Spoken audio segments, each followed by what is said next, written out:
Hello, everybody. I am Keaton, and this is Kid Catholic Season 8, Episode 18.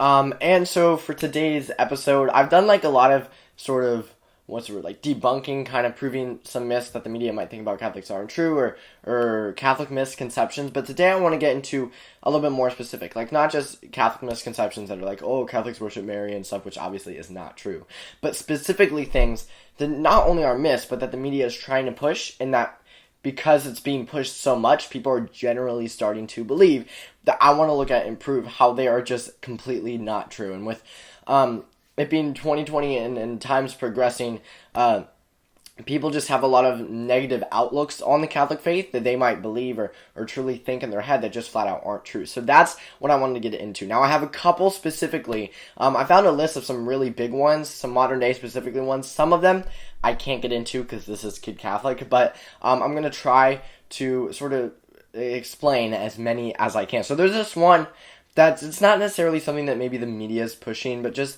a belief, I mean, at least I know among my generation, right, for those who aren't Catholic, and that is that the Catholic Church is anti-women and misogynistic, and quite honestly, that's one of the most ridiculous things I've ever heard, when literally we have such a strong devotion to Mary. In fact, the biggest defender of women's rights in human history has been the Catholic Church, and it's continued that. You've seen the women saints who we have in our history. If the Catholic Church was misogynistic and anti-women, then there'd just be no women saints, and Mary wouldn't be looked upon. Mary would just be seen as, oh, she was the mother of Jesus. That is completely not the case. When there are entire chapels and devotions dedicated to Mary and the other female saints, this lie that's being spread, I think because of the ideals that only men can be priests, it's because the apostles who Jesus picked were all priests, but that doesn't mean that women just aren't allowed to be Catholic. And so it's completely ridiculous when that comes about, and it's just, I don't even know if I need to explain it any further. It's simply not true, but I feel like the sort of that idea has been rooted so deep in some people's heads that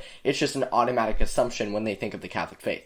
Another one that I can't get too much specifically into is that with the idea of some of the scandals that have happened within the Catholic Church, that all priests are just terrible human beings, and just really bad. I don't know why I need to say it's not true, because, I mean, it's clearly not. This idea that there were a few bad priests, a very, very, very, very, very, very, very small amount, does that make it okay? No, it was absolutely disgusting and horrible. However, blaming that on every single priest and blaming that on the entire Catholic Church is completely ridiculous, when I have never met a priest who isn't the kindest person. So it's really sad to see this ideal and that ideology continuing to be pushed. And again, I would talk more about it if I could get into specifics, but I can't because, Kid Catholic. Okay, so this one I want to expand on a little bit, and it's this idea that Catholics don't think them for themselves. And this idea is rooted in this ideology that, well, you don't really just know anything. You have to think about it yourself and come up with the truth of what you think is right.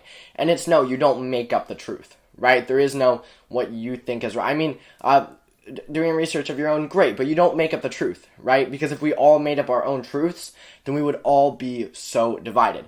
And so as Catholics, we don't just make up the truth, and we don't go in astray from Catholic teaching, because we know the Catholic teaching, what this says in the CCC, what we read in the Bible, is truth. And we may not agree with that certain truth, but that doesn't mean that it's wrong. It just means that our ideologies have assumed that that specific teaching of the Catholic Church is wrong. And it's something that maybe we can all have in the back of our head sometimes, not just those who aren't Catholics. And we need to get this idea out of our head, because the truth is, you don't make up the truth. That's not how it works. So what is, and what isn't. And it's not this thing where, I mean, saying Catholics don't think for themselves and just do everything the Catholic Church says isn't true. We have our own heads. We think for ourselves. But no, we're not going to stray away from Catholic Church teaching and go into sin just because the rest of society tells us so. This one I've talked about a little bit on the channel, but I want to expand on it a little bit more. And it's this idea that Catholics believe anyone who disagrees with them and who isn't Catholic is going to hell. And we do not believe this. It is not up to us to judge who goes to heaven and who goes to hell, right? We don't have that kind of judgment. We don't know these specific requirements here on earth. We know that you have to be free of sin to enter into heaven. That's what we know, right? We also know that there's a place of purgatory, a place of cleansing from our sins before we enter heaven. Okay, and so we do not know who God does and doesn't let into heaven, and that's not for us to decide, because we are not called to judge. God is the only one who can judge us. We as Catholics, we as human beings, can judge each other's actions. but not each other as a person. That means, for example, if I see someone sinning, or I see a sin, whether it be on the internet, real life, whatever it might be, I can say, I don't like that sin. I think that is a bad sin, but I cannot say, I think that is a bad person. And there's a clear difference. This goes along with deciding who goes to hell and who goes to heaven. That's not for us to decide, right? God has that last judgment for a reason, because it's God's judgment. We cannot judge a person based on their morality. Only God can do that, because God created all of us, and God knows all of us maybe better than we even know ourselves, right? Because God has a plan for every single one of us, and we do not know each other's plan, right?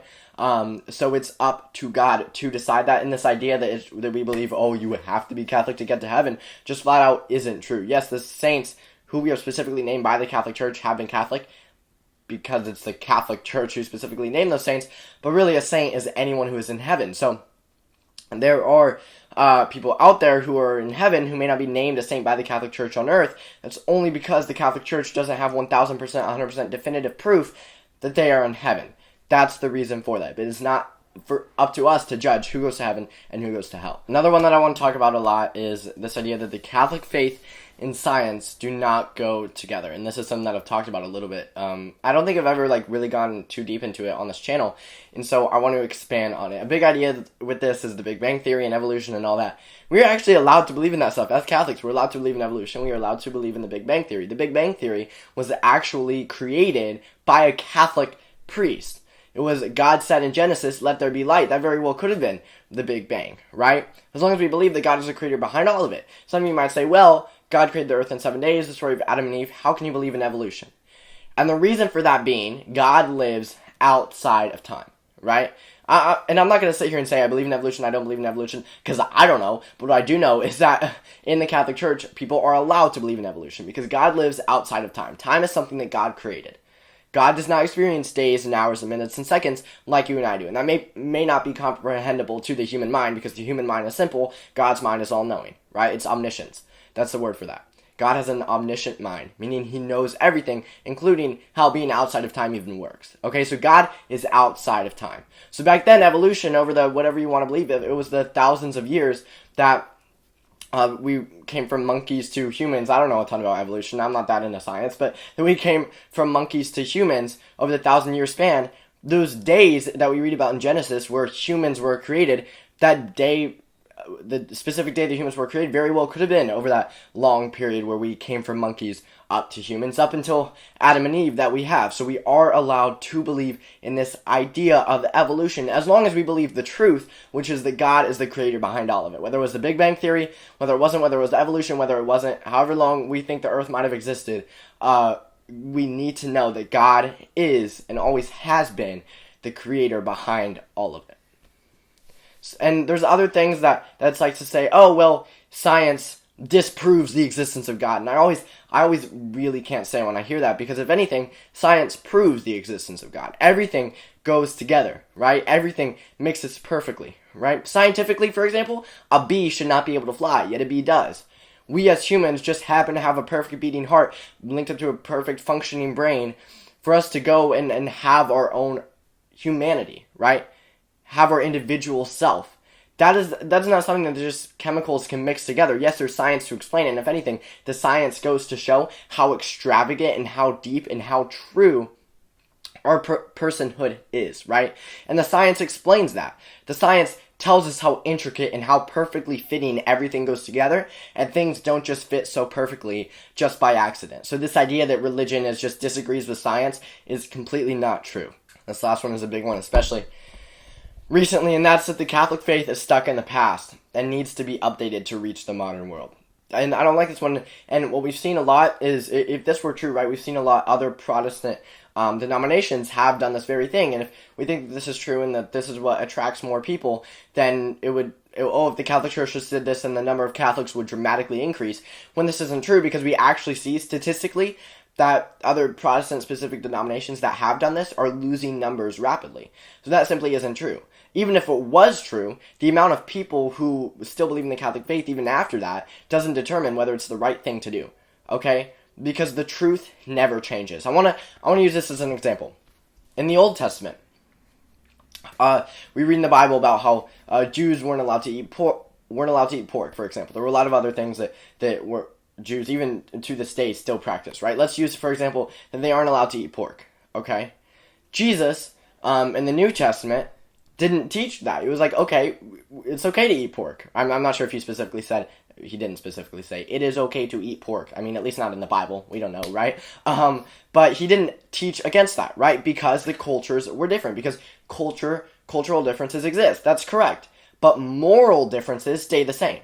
Yes, the rule on eating pork was different because the culture was different, but the murder was still wrong, for example, right? Because it was sinful behavior, and the moral truth still stands. My point being, the Catholic Church has been updated to this culture, has been updated to use the internet, to allow easier evangelization, things like that. But we can't change our moral standards, and we can't change morally the Catholic Church just because society or the rest of the world at this time being tells us that the definition of moral behavior is different than what it actually is. Because Jesus didn't change all of his teachings God didn't change all of his teachings from the Old to the New Testament, right?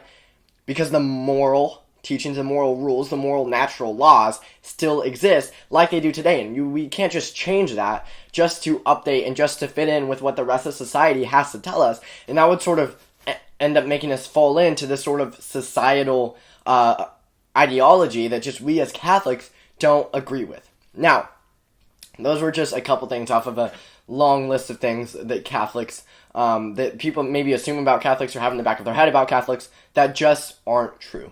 They're simply not true. And again, I couldn't even get through all of them because some of them aren't even okay for Kid Catholic, but I hope that clears some things up. And now that the topic is done, y'all know what it's time for now.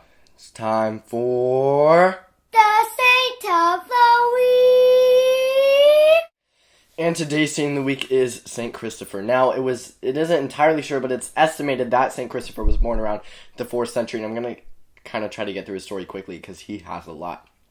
Now, he doesn't have an official beatification or canonization date because technically he might have been confused with some other saints, and then really his popularity didn't rise until the 7th century when people started naming churches after him. So, if he was a real person, is technically a legend when it was most likely true. However, for that reason, because it was so early on, he doesn't have an official canonization date. I just thought I'd mention that really quickly. Anyway, St. Christopher's story is incredible. From the time of a very young age, he was said to be a very tall, a very powerful, strong man, even a boy, and as a result of this, some even described him as a giant. And so as a result of this, he wanted to fight for his land, and he wanted to become a soldier. Now, when he did this, this part can kind of sound kind of dark, but it has a happy ending, I promise you. When he did this, he noticed that the king revealed himself to be a devil worshiper, a Satanist. And Christopher at the time looked up to the king to such a full degree that he decided to follow in the king's footsteps and become a Satanist and devil worshiper himself. And so he was continuing this until one day when he was a soldier, he met a band of thieves, and the leader claimed to be the devil himself. So Christopher followed them, and he was noticed when he was walking with them that the leader, quote-unquote, the devil, strayed away from a Christian cross that was down the road and went away from it out of fear. And that was when it hit St. Christopher that there's something more powerful than the devil, and way more powerful, right? And that's when it hit Christopher. So Christopher met a hermit. This hermit taught Christopher all about the Catholic faith, all about Christianity, all about Jesus Christ himself. And so Christopher immediately repented and decided to convert his whole life to Christianity. As a result, Christopher ended up staying by a river, and it was a very big river, in which people who would try to cross would often drown. And so he was there, since he was a big and strong man, to help people cross to the other side. And one day, a boy came to him and asked him to do that. When Christopher was carrying him, the boy became extraordinarily heavy, and it was only with Christopher's huge strength that he was able to lift him up to the other side of the river.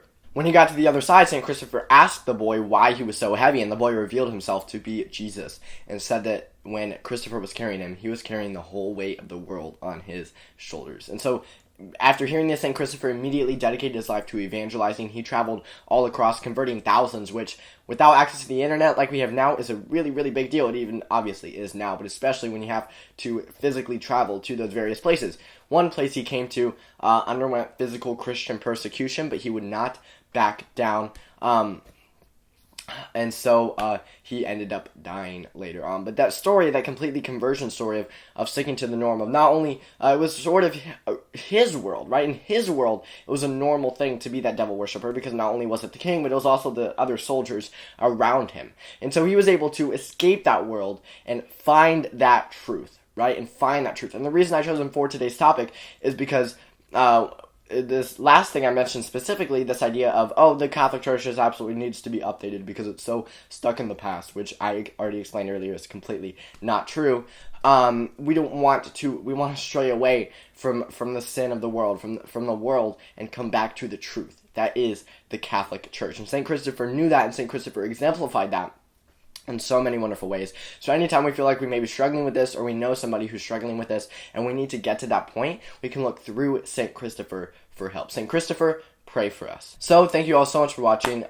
This was Keaton, and so thank you all so much for watching. Please click the red subscribe button down below and the bell next to it. That way you get notified when I come out with a new video. Please check out all 3 of my social medias, Facebook, Twitter, and Instagram. The link to all 3 of those will be in the description down below. Also, please check out my website, which you can now donate. So if you feel like making a donation to my ministry, to Kid Catholic, you can go to kidcatholic.com and then go to the donate page from there.